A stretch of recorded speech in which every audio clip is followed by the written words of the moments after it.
Hello, what's up mga ka-J-Vlog? Welcome ulit for another content, and for today's video, bibigyan ko kayo ng 5 reasons why you should purchase ang isang nagbagsak presyo na smartphone ngayon, which is the Oppo A6 Pro 5G. Tara, pag-usapan natin.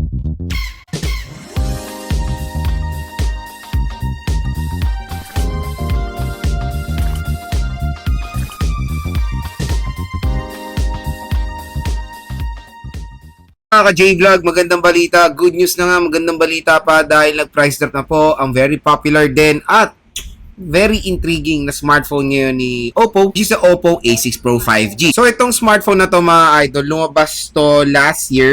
Teka, check natin. Yes, last year siya noong 2025 na merong hefty price tag to. At hindi ganun siya pinansin ng mga consumers natin dahil medyo mahal siya kasi ang SRP neto for the 6GB 128 is 14,000 pesos and for the 8GB 256 is 19,000 pesos.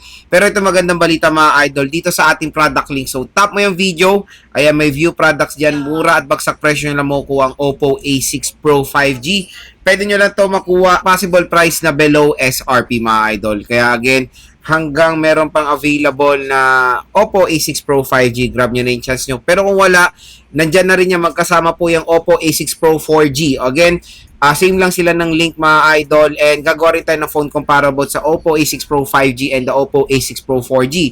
Pero yun, yung Oppo A6 Pro 5G, since nag-price up na siya, bibigyan ko kayo ng 5 reason kung bakit maganda rin bilhin itong smartphone na to. So first reason why you should buy the Oppo A6 Pro is of course the display. So kung mapapansin yung display nito, medyo maliit, 6.57 inches display. Pero nung hinawakan ko itong smartphone na to, maliit yung bezel niya at nakakatuwa naman yung display quality rin naman kahit papaano ng Oppo A6 Pro dahil sa kanyang AMOLED display. Very stunning yung display niya. Matibay yung protection ng glass niya. Mataas din ang nits of brightness at yun, tulad na sinasabi ko sa mga previous video ko, pag naka-AMOLED display, very helpful yan pag naglalaro kayo or pag nanonood ng movies. Kumbaga may enjoy nyo yung overall viewing experience dito sa Oppo A6 Pro 5G. So when it comes sa comparison nila sa Oppo A6 Pro 4G, wala silang ganun pinagkaiba sa display quality, parehong maganda.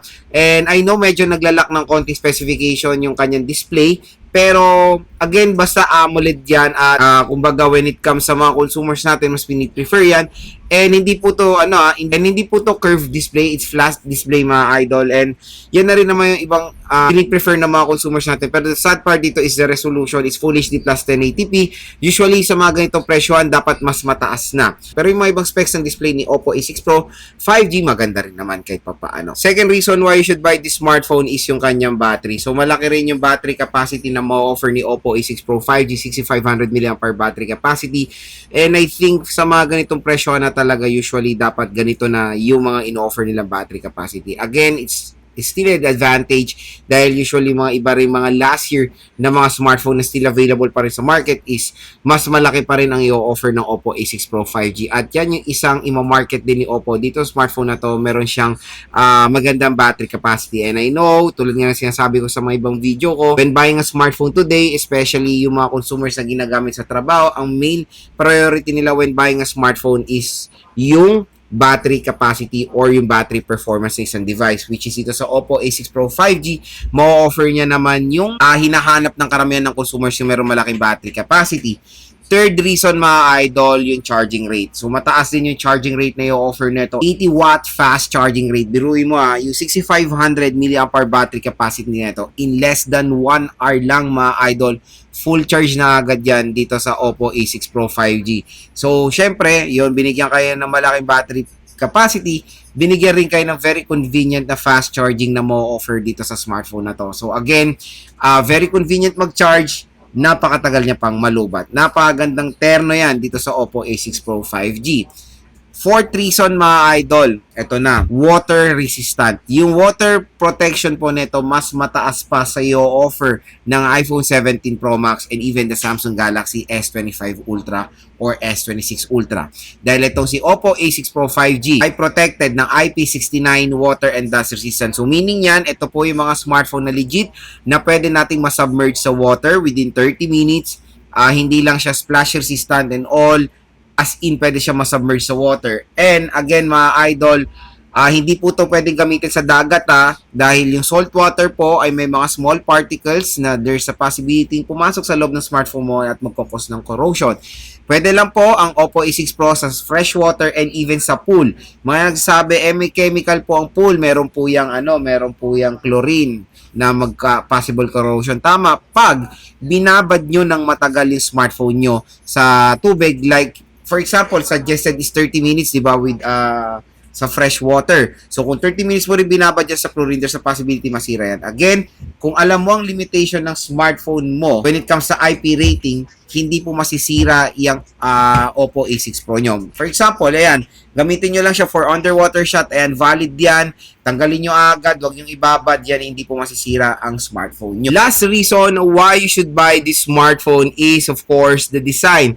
So, meron kasi mga consumers ngayon, ang target when buying a smartphone is design and aesthetic. When it comes naman dito sa Oppo A6 Pro 5G, in fairness, maganda design niya. Ganyan din naman napapansin ko karami mga Oppo lineup, napakaganda ng mga design nila, mapa-budget, mapa-entry, mapa-flagship, mapa-mid-range, parang Vivo, ganun din eh. So when it comes sa design nito, ang ganda, especially itong color pick na fineflex natin dito sa ating video. Kumbaga pag tinitilt mo siya sa light, nagkakaroon siya ng effect na parang floral na hindi mo maintindihan. Pero in fairness for the design, napakaganda. So itong pink, panigurado matutuwa yung mga girly na consumers natin, di ba? And when it comes dun sa isang color, I think yung gray is, kumbaga, hindi ko pa siya nakikita pero siguro may effect din siya. Kaya yun, for example ako, pag bumibili ako ng smartphone, or even unit, basta nakita ko yung kulay maganda, bibili natin yan. Take for example, yung iPhone 16, nung lumabas yan, nagustuhan ko yung ultramarine, bumili ako. Tapos ngayon, yung MacBook Neo, kahit na low spec siya, binili namin ng asawa ko dahil maganda yung color option na mo offer nila. So, parang yan na rin umuuso ngayon na binibigyan tayo ng mga brands ng mga trendy colors para, alam mo yun, maakit tayo doon sa nilalabas silang mga units. And dito naman sa Oppo A6 Pro 5G, when it comes sa colorway nila, napakaganda rin po mga idol. Pero ito, syempre meron din tong mga reason why you should not buy the Oppo A6 Pro. So, unang-una, bigyan rin natin to na maganda-gandang segment, 5 reasons natin, di ba? Unang-una, processor. For its price, medyo hindi perfect fit ang processor na in-offer nito. It's a budget 5G chipset. It's MediaTek Dimensity 6300 na usually nakikita natin sa mga budget 5G devices under 10,000 pesos lang. Second reason is of course yung kanyang price. To be honest, when it comes sa SRP ng Oppo A6 Pro is medyo overpriced. Real talk na yan. Pero again, binigyan ko kayo ng rason kung bakit maganda siyang bilhin. At ito naman yung mga napansin kong reason kung bakit hindi siya. Itong side na to is parang mga disappointment ko dito sa Oppo A6 Pro 5G. So, ilan naman mga idol yung napansin ko, pero when it comes sa mga ibang specifications naman, all goods. Pero again, yung iba, for its SRP, hindi po talaga siya, kumbaga, perfect fit. Kaya again, nandito tong link natin para makuha nyo ng bagsak presyo lang ang Oppo A6 Pro 5G at magkaroon kayo ng additional discount when buying this smartphone. So again, dito lang kayo bibili sa ating link dahil mura, bagsak presyo lang dyan ng Oppo A6 Pro 5G. So ano pang hinihintay nyo? And sana nakatulong tong mga sinabi ko sa inyo kung naghahanap kayo ng isang smartphone ngayong 2026.